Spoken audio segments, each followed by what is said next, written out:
Assalamualaikum warahmatullahi wabarakatuh. Saya Miftahul Ilmi, perwakilan dari kelompok 6 yang akan membahas materi tentang pengembangan instrumen evaluasi jenis non-tes yang berupa angket. Langsung saja, materi yang akan saya sampaikan yang pertama adalah pengertian dari angket. Angket menurut Bimo Walgito itu adalah metode pengumpulan data penelitian dengan menggunakan daftar pertanyaan yang akan dijawab oleh responden. Yang kedua itu adalah menurut Sugiono, di mana beliau berpendapat bahwa angket itu adalah teknik pengumpulan data yang dilakukan dengan cara memberikan seperangkat pertanyaan atau pernyataan yang tertulis dan dijawab oleh responden. Dapat ditarik kesimpulan bahwa angket itu serangkaian pertanyaan yang digunakan untuk melakukan survei yang merupakan proses pengumpulan, pengambilan sampel, analisis, dan interpretasi data dari sekelompok orang. Kedua yang akan saya bahas adalah tentang karakteristik dari angket. Yang pertama, karakteristiknya adalah seragam atau keseragaman, di mana angket ini digunakan untuk mengumpulkan informasi demografis, pendapat pribadi, fakta, atau sikap dari responden. Salah satu karakteristik terbesar dari angket ini adalah standar atau seragam. Setiap responden melihat pertanyaan yang sama. Ini membantu dalam pengumpulan data dan analisis statistik dari data tersebut. Karakteristik yang kedua yaitu bersifat eksploratif. Karakteristik ini untuk mengumpulkan data penelitian kualitatif. Kuesioner dapat bersifat eksploratif. Tidak ada batasan pertanyaan yang dalam kuesioner ini atau tujuan spesifik yang dikumpulkan. Karakteristik yang ketiga itu urutan pertanyaan atau pernyataannya terstruktur. Angket ini biasanya mengikuti aliran pertanyaan terstruktur untuk meningkatkan jumlah respons. Urutan pertanyaan ini adalah pertanyaan penyaringan atau pertanyaan transisi, pertanyaan yang dapat melewati atau di skip, pertanyaan sulit, dan pertanyaan klarifikasi. Yang ketiga itu tentang jenis-jenis angket.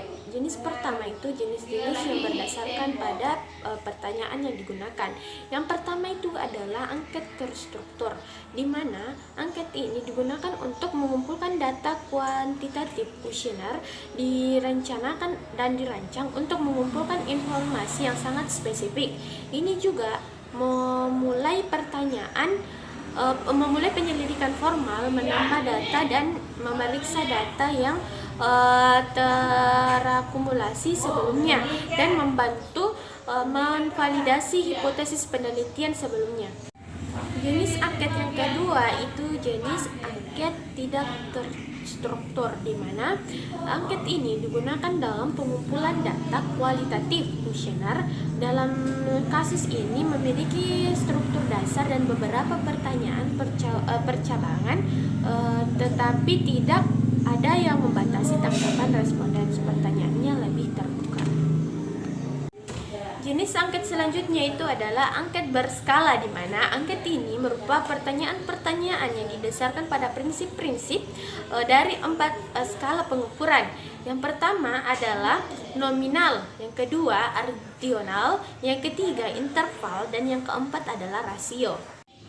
Selanjutnya, jenis penelitian format pertanyaan terbuka, di mana jenis ini adalah berupa jenis pertanyaan yang digunakan untuk memungkinkan responden mengekspresikan pandangan mereka secara bebas.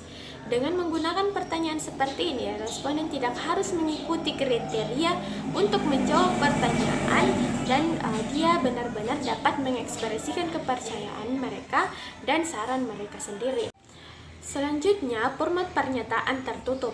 Jenis angket ini pertanyaan pilihan ganda digunakan dalam kategori ini. Pengguna dibatasi untuk menjawab pertanyaan dapat melalui opsi-opsi yang telah ditetapkan oleh pembuat angket. Karenanya ini juga disebut dengan angket pertanyaan yang tertutup. Salah satu keuntungan utama yang menggunakan pertanyaan tertutup adalah mudah melakukan analisis pendahuluan.